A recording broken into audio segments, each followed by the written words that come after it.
Thank you, Chair, and thank you, Co-Chair. Members of the High Table, Excellencies, distinguished guests, ladies and gentlemen. Let me add my voice in thanking the United Nations Secretary General, His Excellency Ban Ki-moon, and the entire United Nations family for convening this high-level meeting to provide another platform for the 3 countries that are most affected by the Ebola virus disease to share their experiences, progress made so far in the fight against the virus, and to further engage the international community on the health system's rebuilding process. Since the last World Bank World Bank Summit, Sierra Leone has continued to make steady progress on both fronts. That is, on the fight against the virus itself and on the recovery process. On the fight against the Ebola, I am pleased to report that the disease is now confined to only 3 out of 13 health districts, 2 districts in the northern province of the country and in the western area. 10 health districts remain free of the disease, and some have been so for months now. However, our strategies, such as quality surveillance, infection prevention control, safe and dignified burial, deepened community engagement, cross-border collaboration remain in place. On the recovery, the country has, since the World Bank Summit, developed a 5-year health sector recovery plan built around 5 pillars. These are patient and health worker safety and the restoration of essential health services, particularly those related to reproductive, neonatal, maternal, and child health services.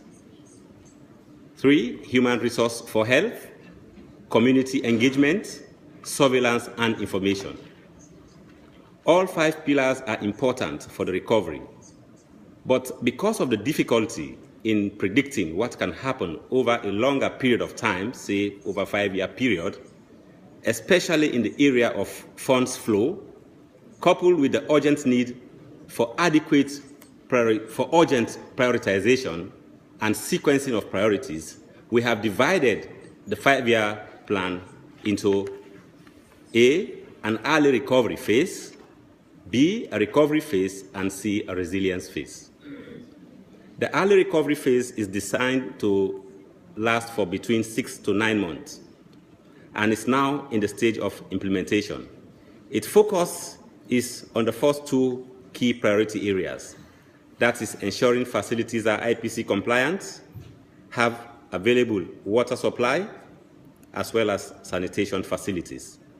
And 2, on the restoration of essential health services. On the issue of ensuring our facilities are safe for both healthcare workers and patients, I am pleased to report that the rate of facility-acquired infection has dropped significantly over the last 3 months. On the important issue of restoring essential health services, I am again pleased to share with you that all our public health facilities, from the most basic peripheral health units through to the district general hospitals to the major referral hospitals, are open to patients. We have successfully conducted 2 rounds of immunization campaigns, and a 3rd round is underway. We shall, as soon as possible, launch the district capacity strengthening project to strengthen the capacity of the district health management teams to deliver the basic package of essential health services. The expectation is that by the end of the 6 to 9 month period, we would have restored the health system to the pre-Ebola level, in addition to achieving and maintaining a resilient 0, putting us in a firm position for the next phase of the recovery, which is the 1 to 2 years. The implementation strategy of the 5-year plan is such that one phase merges into the other, so that there is a smooth transition as we move from one phase into the other until we eventually merge into our agenda for prosperity, which is the government blueprint for the economic development of the country.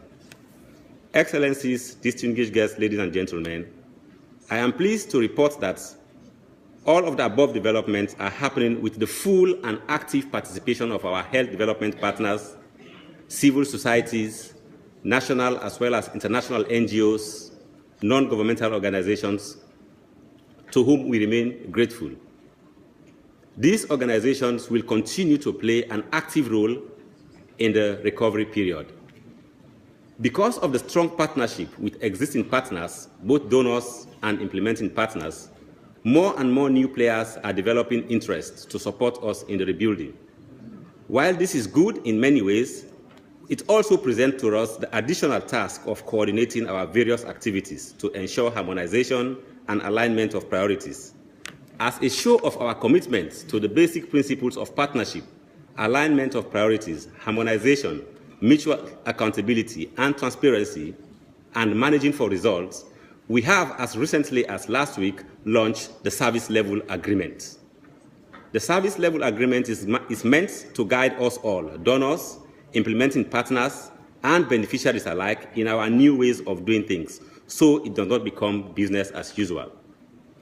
One of the major lessons the West Africa Ebola virus disease outbreak has taught us is that the world has indeed become a global village, and as such, the global health system is only as strong as its weakest link. A weakness in the health system in any one country represents a threat to global health security. As we have all come to the realization that the only way we can stop the world from witnessing such a human tragedy in the future is through the building of resilient national and subnational health systems, my appeal to all of us is to shift our ways of doing business from merely supporting health systems, which is what has been happening in the past, to building strong and robust ones. Whereas health system support improves outcome primarily by increasing inputs, for example, procurement of bed nets, medicine, etc., health system strengthening is achieved by identifying major health system performance drivers like policies, regulations, organizational structures, relationship across health systems, building blocks, and adopting a more comprehensive approach to them. Finally, on our part, as a government and as a country, we are committed to doing everything that is dependent upon us to achieve this objective. We count on the continued support of all of you. I thank you for listening.